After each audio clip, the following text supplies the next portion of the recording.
shoot the muzzleloader today here at Dunsville Rod and Gun Club. So this is what we're shooting today. It's a CVA buckhorn inline muzzleloader. This one I got used off of Craigslist. This is the cheapest model muzzleloader inline you can probably buy retail. They go for about $150. The breech plug was pretty ugly and it was stuck. I used a blowtorch to heat it up and got it out of there. I put a Barkska scope on there, and yeah, shoots pretty well. Let's give it a try. So we're inside the little shooting shack here. It's about 73% humidity. I am pretty sweaty here right now, so that combined with the,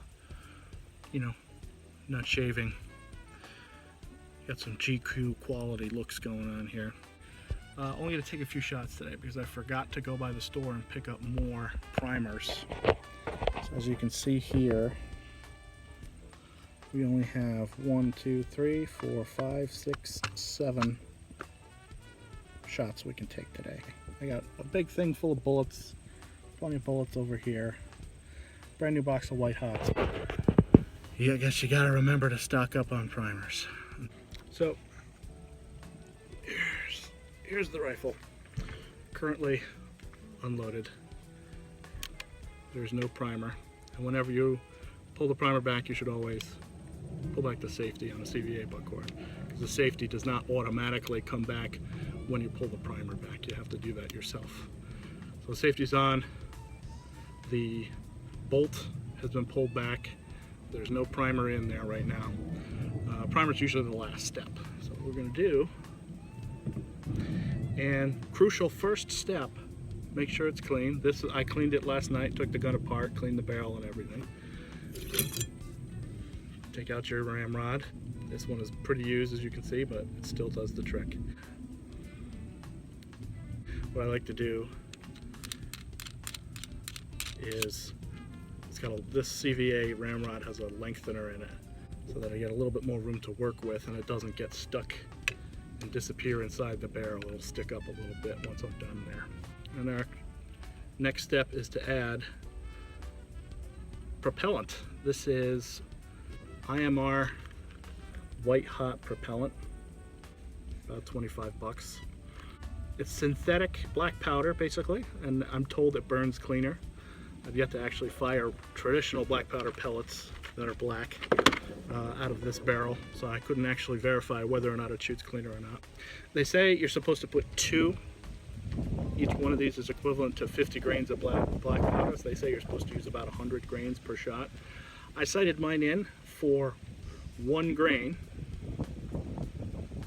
Put the 1 in there. Come on. Down it goes. It's going to fall right to the bottom. That's kind of crucial to get done first, because if you forget and load the bullet first, then you need to put a special screw onto the end of your ramrod, put it down, screw it into the lead bullet, and then pull the bullet out. A little bit of a pain, especially if you don't have one of those, which that did happen to me. So our next step, now that we have the amount of powder that we want to use down the barrel, I'm going to start the bullet.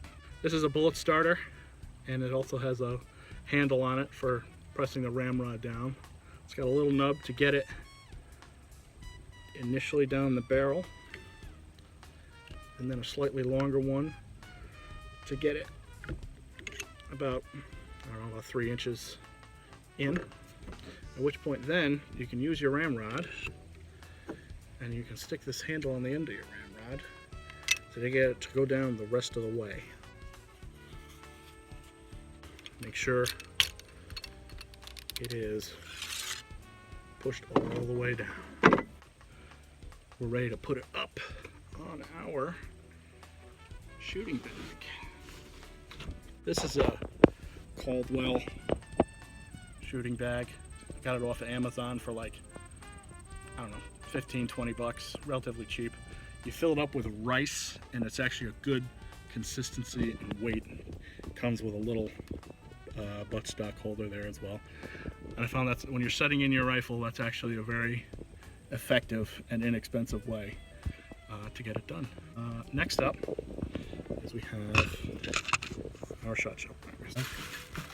A special tool, there it is, it's got a fork on the end here for removing the primer from the gun once it's been put in, and then it's got a special attachment that picks up the primer so that you can put it into the rifle. Here it is. You just place primer in there into this right here is called the,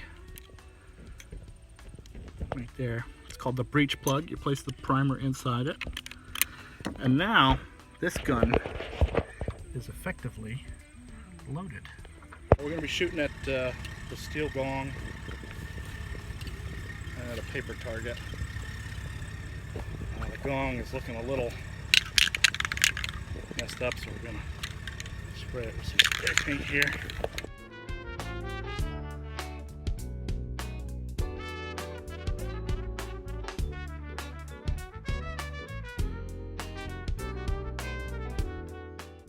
I'm going to take 2, maybe 3 shots at that target, and then we'll bring the camera down and take a look and see how we should adjust the scope. And then we'll take a couple of fun shots at the gong. Ear protection. Fun when you forget to put these on.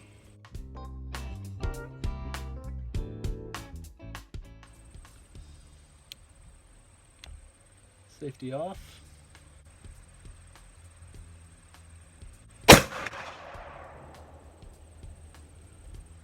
So I took 2 shots before I came over here to take a look, because I only have 7 shots total, until I've got 5 remaining that I want to have some fun with. Also, the group was pretty tight, as you can see. I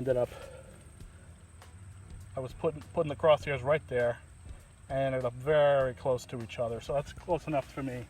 But another thing I wanted to check was, I plan on hunting with this come fall, and I want to make sure that a single 50 grain pellet is adequate enough to take down a large animal like a deer. So if you can see here, I have 2 half-inch pieces of plywood, and so this is at least 1 inch of wood right here that the bullet had to go through at about 80 yards away. And as you can see, the light coming through, it definitely penetrated completely both times. So I would call that a success.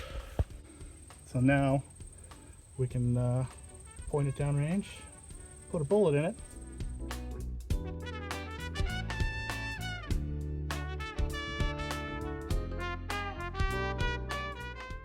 So there we go, another round in.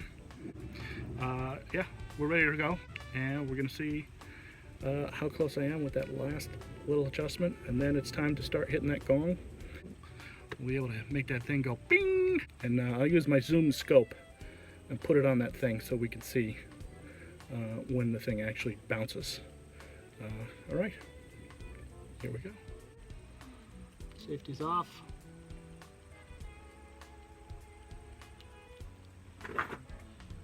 Dead on target.